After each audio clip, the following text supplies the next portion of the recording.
Praise the lord. యేసు రక్తమే జయము. మన రక్షకుడు మన విమోచకుడైన యేసుక్రీస్తు పరిశుద్ధ నామములో అందరికీ వందనాలు.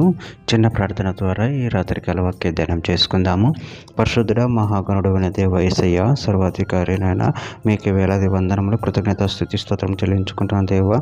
దేవ రాత్రికాల సమయంలో ప్రభువా వాక్య భాగం ధ్యానిస్తుండగా వాక్య భాగం అర్థమగులు సహాయం చేసి మీ కృపలో బలపరిచి మీకు మాదిరిగా మమ్మల్ని నడిపించమని ఈ చిన్న ప్రార్థన యేసుక్రీస్తు పరిశుద్ధ నామములో అడిగి వేడుకుంటున్నాను తండ్రి. Amen amen. ఇర్మీయా గ్రంథం 23వ అధ్యాయం 24వ వచనం. యెహోవా సెలవిచ్చిన మాట ఏదనగా, నాకు కనబడకుండా రహస్య స్థలములలో దాగగలవాడెవడైనా కలడా? నేను భూమి ఆకాశముల ఎంతటా నున్నవాడును కాన.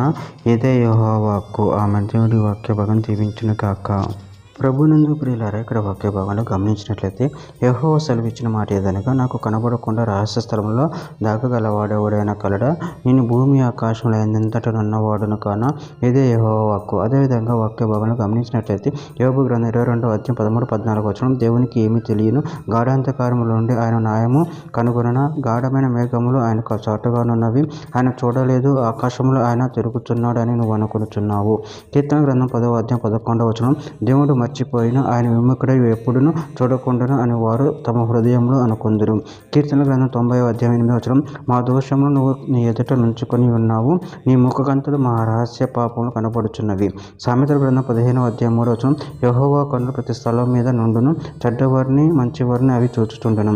యెషయా గ్రంథం 29వ అధ్యాయం 15వ వచనం. తమ ఆలోచనలు యెహోవాకు కనపడకుండా లోపల వాటిని మరుగు చేయి చూచు వారికి శ్రమ. మమ్మల్ని ఎవరు చూచెదరు, మా పని ఎవరికి తెలియను అనుకును చీకటిలో తమ క్రియలు జరిగించు వారికి శ్రమ.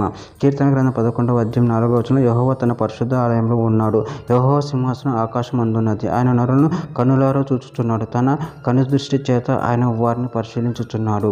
కీర్తన గ్రంథం 53వ అధ్యాయం 2వ వచనం. వివేకం కలిగి దేవుని వెతుకువారు కలరోము అని దేవుడు ఆకాశం నుండి చూచి నరులను పరిశీలించెను. కీర్తన గ్రంథం 139వ అధ్యాయం 3వ వచనం. నా నడకను నా పడకను నువ్వు పరిశీలన చేసి ఉన్నావు, నా చర్యలన్నింటి నువ్వు బాగుగా తెలుసుకొని ఉన్నావు. చివరిగా ఒక మాట. దానియేలు గ్రంథం 2వ అధ్యాయం 22వ వచనం. ఆయన మరుగు మాటలను మర్మములను బయలుపరచును, అంధకారములోని సంగతులు ఆయనకు తెలియను. వెలుగు యొక్క నివాస స్థలం ఆయన యొద్దనున్నది. ఆమెను. దేవుడి వాక్య భాగం దీవించిన కక్క చిన్న ప్రార్థన చేసుకుందాము. పరిశుద్ధుడ మహాగణుడు అనే దేవ యేసయ్య, నాయన మీరు ఇచ్చిన వాక్యదాన్ని ప్రభావం కృతజ్ఞతలు చెల్లించుకున్నాను తండ్రి. నాయన సమస్తంలో మీకు తెలియని తండ్రి, మా అంధకార చీకటి క్రియలని మీకు తెలియని ప్రభావ మమ్మల్ని దయతో క్షమించి మీ ప్రేమ కృపలు కాచి కాపాడి మీకు మాదిరి మమ్మల్ని నడిపించమని చిన్న ప్రార్థన యేసు నామములో అడిగి వేడుకుంటున్నాను తండ్రి. Amen amen amen.